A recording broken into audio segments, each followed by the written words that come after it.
Може би някои от вас си спомнят това момче, станало известно с нестандартното си хоби. 24-годишният Станислав е най-големият и може би единственият запален колекционер на кукли Барби у нас. Страстта му към тях започва още в ранна детска възраст. Като бях малък, имах просто едно единствено другарче на улицата, на която живеех, и то беше момиченце. И съответно тя имаше кукли и така и сме си играли с нея. Решава да колекционира точно Барби заради перфектната им визия. Барби е емблематична и това е може би емблемата за всички кукли, според мен. Макар че в днешно време наистина има много вариации, много видове, върху косата. Косата беше най-същественото, което ме впечатли. Аз в момента съм фризьор и те малко се навързаха нещата. И така след 6 години колекциониране днес Станислав живее в компанията на 478 модела на Барби. Куклите са сортирани по серии, а сред тях има и уникални екземпляри, като модела на първата Барби.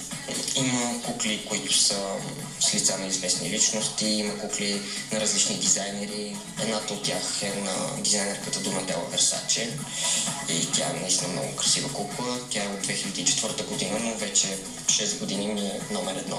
Не по-назад са и тези афроамерикански модели на Барби, за една от които Станислав е чакал 4 години. Освен с тях, младият колекционер може да се похвали, че в хола си има и уникална колекция на кукли с традиционни облекла от целия свят. През всичките тези години Станислав не е изхвърлил нито една кукла.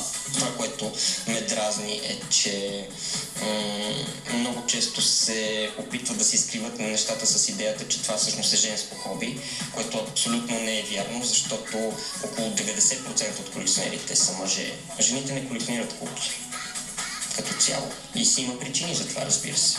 Барби има прекалено съвършена визия, докато жените обикновено се комплексират от това нещо. И тези колекционерки на кукли, жени, всъщност обикновено са дебели грозни лелички. Въпреки че разходите за попълване на уникалната Барби колекция са доста, Станислав е категоричен, че това не би го спряло да продължава. Нямам за цел да поставям рекорди и нямам крайна цел. Целта ми е да имам куклите, които имам, които искам, само че вече е малко сложно, защото на мен ми се изчерпва мястото и то много бързо. Аз скоро поръчах нови витрини, които вече също са пълни. За Здравей България, Михаела Каравелова.